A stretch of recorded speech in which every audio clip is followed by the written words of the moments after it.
So, good day everyone. I am JD Minerisi and today I will be discussing the Ninny by Anthon Chekhov. So, in this discussion, you have to listen to me very carefully because after I read the story and after I discuss this, I will be asking new questions. So, let's proceed.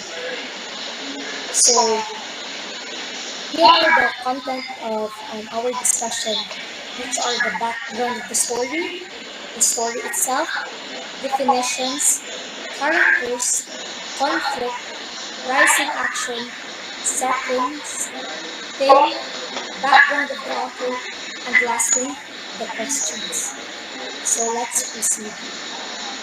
So before we dig deeper into deeper discussion, I will give you a little background about the story.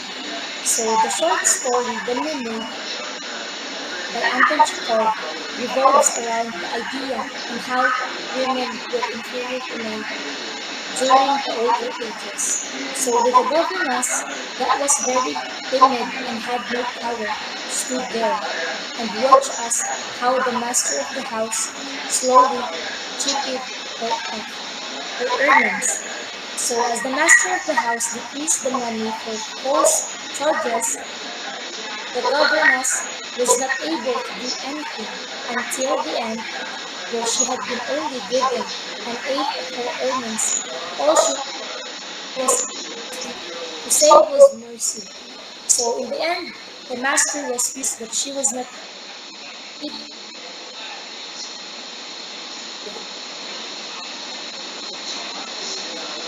to stand up for herself, but he had told her anew, and had paid her the rightful earning of 80 rubles a year. So let's proceed to the story itself. So the Ninny by Anton Chekhov. Just a few days ago, I invited Yulia Vasilyevna, the governess of my children, to come to my study. I wanted to settle my account with her. Sit down, Yulia Vasilyevna, I said to her. Let's get our accounts settled. I'm sure you need some money, but you keep standing on ceremony and never ask for it. Let me see. We agreed to give you 30 rubles a month, didn't we? 40. No, 30. I made a note of it. I always pay the governess 30. Now, let me see. You have been with us for 2 months. 2 months and 5 days. 2 months exactly. I made a note of it. So you have 60 rubles coming to you. Subtract 9 Sundays. You know, you don't tutor Korea on Sundays. You just go out for a walk. And then the 3 holidays. Yulia Vasilyevna blushed and picked at the trimmings of her dress, but said not a word. 3 holidays, so we take off 12 rubles. Julia was sick for 4 days. Those days we didn't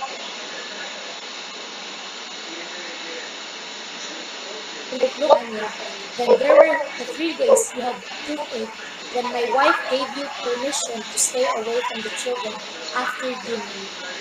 12 and 7 makes 19. Subtract. That leaves 41 rubles, correct?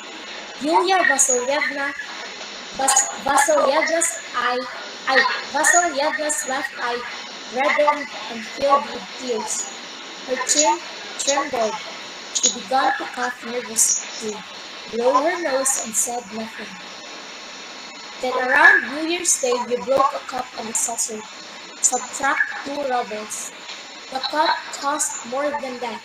It was unheard of, but we won't bother about that. We are the ones who pay.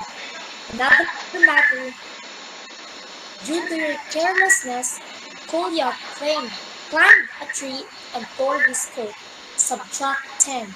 Also, due to your carelessness, the chambermaid ran off with Vanya's boots. You ought to have kept your eyes open to get a good salary. So we dock off 5 more. On the 10th of January, you took 10 rubles from me.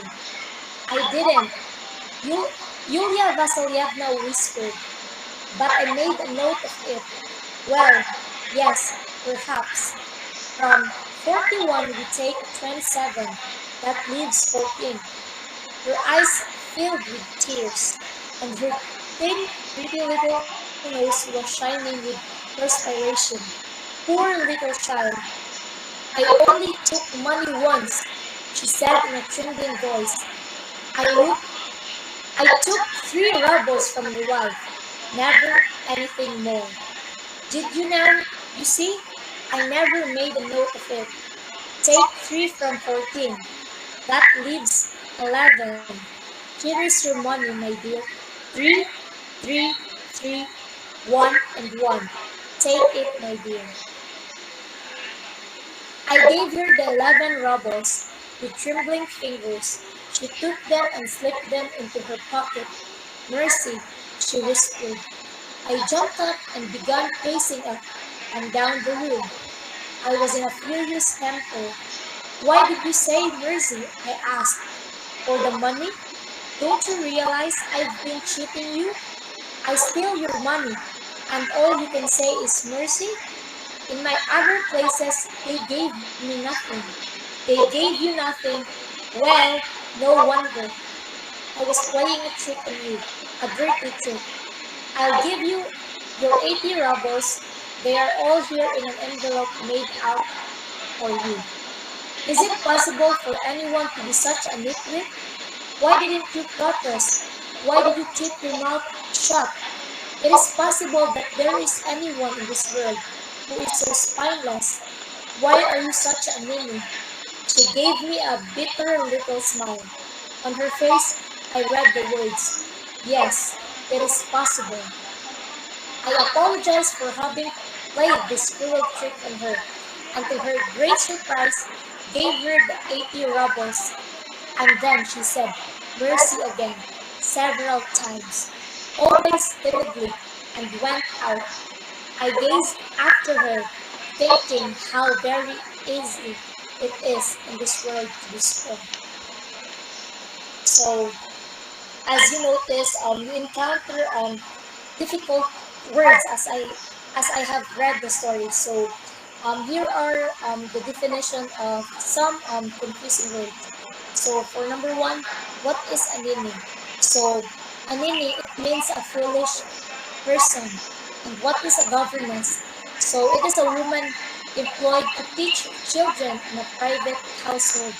And what is rubles? It is a Russian currency. And chambermaid is a woman employed to teach children in a private household.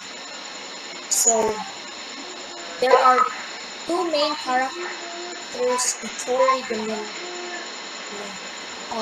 It is Yulia Vasilyevna. She is the governess of her employer's children. Yulia Vasilyevna is a foolish person. She is timid and weak. She is working as a tutor. On the other hand, Yulia's Vasilyevna's employer is a smart and kind person. At first, she played a trick on Yulia. She just wants Yulia know how to fight for herself and how to protect herself in this dirty trick. So, the conflict of this story is Yulia's employer starts accusing Yulia of things that she didn't do, which caused decreasing her earnings even more. And the rising action is Yulia's employer starts accusing Yulia of the things that she did not do, decreasing her earnings and even more. So, what what what is the settings of the story? So the Ninny takes place in the late 19th century, the time when the author lived. The story takes place in Russia, in the home of a wealthy family. And the story starts with a man inviting the governess of his children, Yulia Vasilyevna, into his study. So what is the theme of the story? So the theme of the story is everyone in this world must have a voice and must use this voice to protect themselves or ourselves. You must be able to stand up for yourself no matter who you are. So every human being deserves justice, and no one in this world doesn't have the right to take this justice away from that person. So if you don't speak up for yourself, this may lead to others manipulating you and your rights. So just like this line of the story, damn it, don't you realize I've been cheating on you? I steal your money, and all you say is mercy. Why didn't you protest? Why are you such a meanie? So, let me give you a brief background about the author of this story, who is Anton Chekhov. So, Anton Chekhov was born on January 29, 1860, in Taganrog, Russia. His father, Pavel, was a grocer with a frequent money love of storytelling with Chekhov and his five siblings. He supported the family with his freelance writing, producing hundreds of short comic pieces under a pen name or local magazines. So, in his early writing career during the mid-1880s, so Anton Chekhov practiced as a physician and began to publish serious works of fiction under his name. And like most of his early early work, it showed the influence of the major Russian realists of the 19th century, such as Leo Tolstoy and Fyodor Dostoevsky. So, that's it, miss. So, let's proceed to the questions and answer. So, for the number number one question is, if you have listened well while you read the story, can you summarize what you have understood from the story? So, can I have Miss Tayong to answer this question? So, what I have understood in the story is that Yulia Vasilievna knows that her employer is cheating on her, but she didn't complain. She doesn't protest and defend herself. Then she just took the money. But at the end, her employer apologized to Yulia for having played a cruel trick, and on her great surprise, his employer gave her 80 rubles.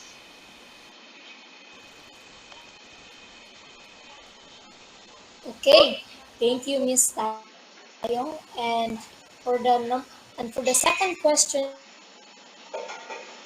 is Sir Uy.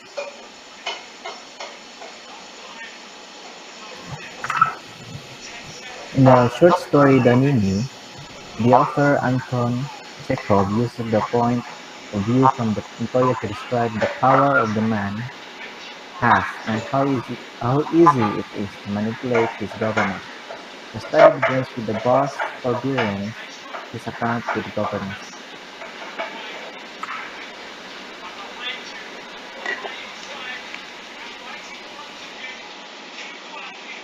Okay, and for the third question of the story, Sir Uy, do you have an answer regarding with this question?